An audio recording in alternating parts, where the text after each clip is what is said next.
রাজধানী সহ সারা দেশে বাড়ছে ডেঙ্গু আক্রান্ত রোগী ও মৃত্যুর সংখ্যা। বিশেষজ্ঞরা বলছেন, মশক নিধনে এখনই কার্যকর পদক্ষেপ না নিলে ডেঙ্গুর ব্যাপক বিস্তার ঘটতে পারে। আগের সব রেকর্ড ছাড়িয়ে যেতে পারে মৃত্যু হার। ডেঙ্গুর ভয়াবহতা মোকাবেলায় হাসপাতালগুলো প্রস্তুত রয়েছে বলে জানিয়েছে স্বাস্থ্য অধিদপ্তর। মাহি হাসানের রিপোর্ট। দেশে প্রতিনিয়ত বাড়ছে ডেঙ্গু আক্রান্ত রোগীর সংখ্যা। চলতি বছরের মার্চ থেকে মে পর্যন্ত প্রতি মাসে ডেঙ্গু আক্রান্ত রোগী বেড়েছে আগের মাসের তুলনায় দ্বিগুণ হারে।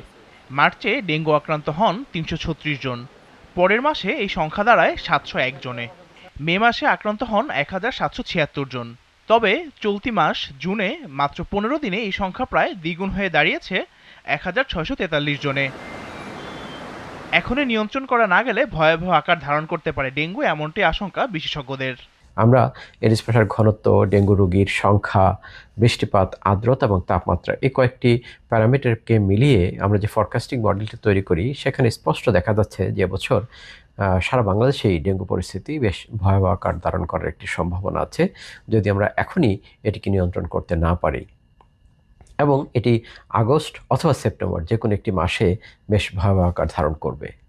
এই মুহূর্তে এডিস মশা নিয়ন্ত্রণে এডিস মশার প্রজননস্থল ধ্বংসের ব্যাপক কার্যক্রম চালানো উচিত। অন্যদিকে স্বাস্থ্য অধিদপ্তর বলছে, হাসপাতালগুলোতে গাইডলাইন দেওয়ার পাশাপাশি রয়েছে পর্যাপ্ত চিকিৎসা ব্যবস্থা। ডেঙ্গু আক্রান্ত রোগীদের হাসপাতালে সময় মতো না আসার কারণেই মৃত্যুহার বাড়ছে বলে জানান স্বাস্থ্য অধিদপ্তরের সংক্রমক বিভাগের লাইন ডিরেক্টর।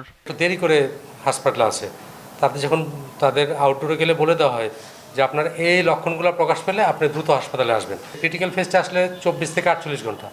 সেই সময় ডেঙ্গু রোগীটা খারাপ হবে না ভালো হবে, এটা ডিসিশন হয়ে যায়।